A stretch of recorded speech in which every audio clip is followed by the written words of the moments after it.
à tous, je suis Jean-Sébastien Vergne, je m'occupe de l'activité de formation de Sextant, donc la formation des élus du personnel. Du coup, on va prendre 2 minutes pour faire le point sur vos droits à formation en tant que représentant du personnel.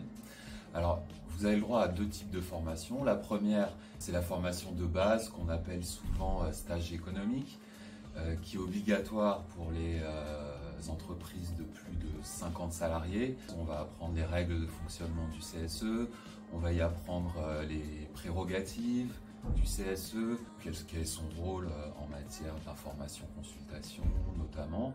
Et puis ce sera l'occasion aussi d'apprendre à décrypter les comptes de votre entreprise, décrypter la politique sociale en regardant vos données sociales, votre bilan social, et peut-être aussi aborder toutes les nouvelles prérogatives du CSE en matière d'environnement suite à la loi climat et résilience de 2021. Alors, le cadre légal prévoit que cette formation dite stage éco dure maximum 5 jours. Il ne faut pas oublier d'envoyer des demandes d'autorisation au moins 30 jours avant la formation pour que votre salaire soit maintenu pendant la durée de ces formations. Ce qu'il faut savoir aussi, c'est qu'elle est financée par le CSE sur son budget de fonctionnement, sauf si votre accord d'entreprise prévoit quelque chose de différent. Et puis, dernier point peut-être, elle est normalement réservée aux titulaires, mais il faut quand même aussi se préoccuper de la formation des suppléants, c'est important, donc ça peut être inclus dans un accord d'entreprise ou ça peut se négocier avec votre employeur.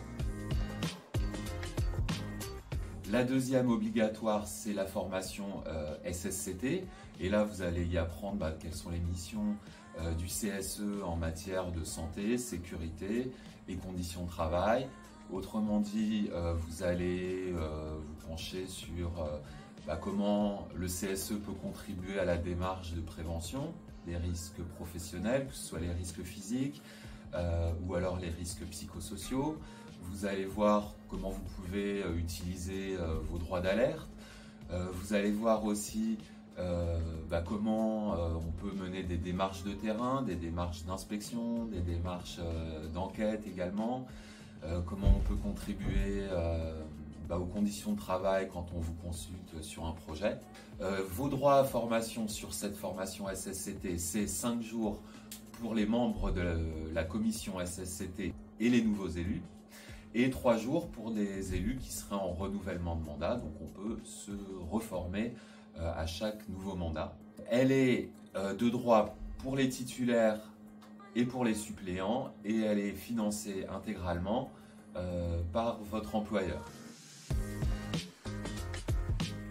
Si, en tant que représentant du personnel, vous souhaitez vous former sur d'autres sujets, je ne sais pas, la négociation, les restructurations, le CSE peut voter une délibération et prévoir la formation des représentants de proximité, des délégués syndicaux, des représentants du personnel sur n'importe quel sujet qui pourrait les intéresser.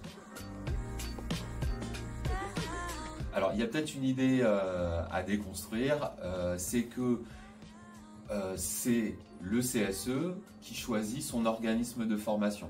Sur les 2 premières formations obligatoires, il y a des agréments, donc choisissez un organisme de formation qui soit agréé par l'inspection du travail, donc agréé stage éco, agréé SSCT. Mais gardez bien en tête, et ça je pense que c'est important, que c'est vous, CSE, les élus du personnel, qui avez le choix de votre organisme de formation, même si c'est l'employeur qui finance, notamment la formation SSCT, c'est vous qui gardez la main sur le choix de votre organisme.